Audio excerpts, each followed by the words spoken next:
እመቤታችን ክርስቶስ ዓርብ ዕለት ሲሰቀልም ቆማ ተመልክታለች። አንዳንድ ሰዎች እሱ ተሰቀለ እንጂ ልጇ ሞተ እንጂ እሷ ምን ሆነች የሚሉ ሰዎች አሉ። እስቲ ልጠይቃችሁ ምእመናን፣ ሃይማኖቱን አንዴ እናቆየውና አንድ ልጅ ሆዱን እንኳን ሲቆርጠው የምትጨነቀው ማናት? መልሱልኝ። አንድ ልጅ 6666 ጊዜ ሲገረፍ ስታይስ እናት ምን ይሰማታል?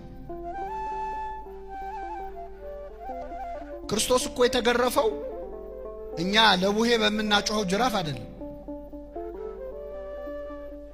የቤተ ክርስቲያን ታሪክ ጸሐፊዎች ጌታ የተገረፈበት መግረፊያ እላዩ ላይ ሚስማር ያለው የሾለ አጥንት ያለው ሰውነት ላይ ካረፈ በኋላ ስጋውን እየነጨ የሚነሳ መግረፊያ አጥንቱ እስከሚታይ ድረስ ሲገረፍ ድንግል ማርያም ቆማ ተመልክታለች።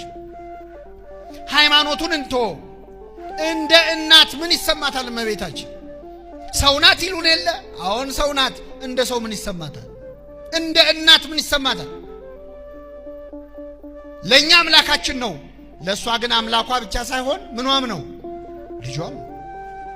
እያንዳንዱ ቅዱስ ዮሐንስ ዘደማስቆ የተባለ ሊቅ ምን ይላል?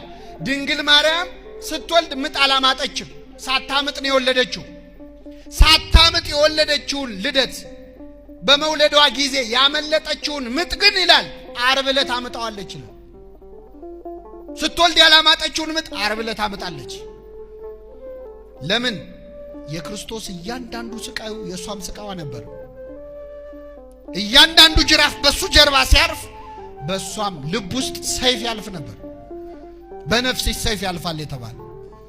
ስለዚህ እመቤታችን ይሁንልኝ ብላ ያስጀመረችውን የሰው ልጅ መዳን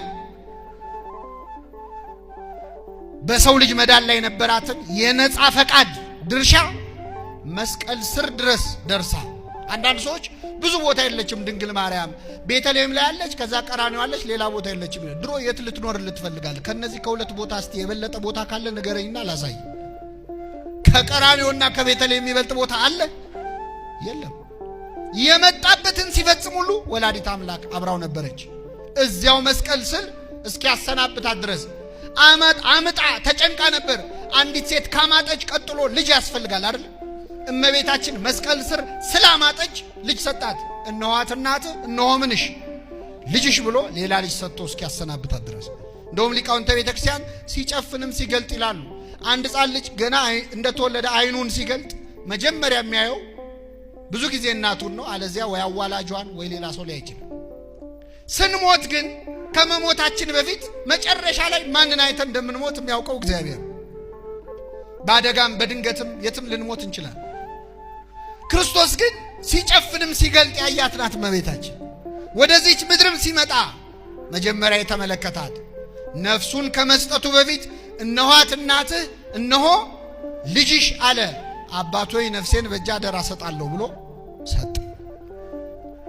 ስለዚህ እመቤታችን በእኛ መዳን ድርሻ አላት የላትም?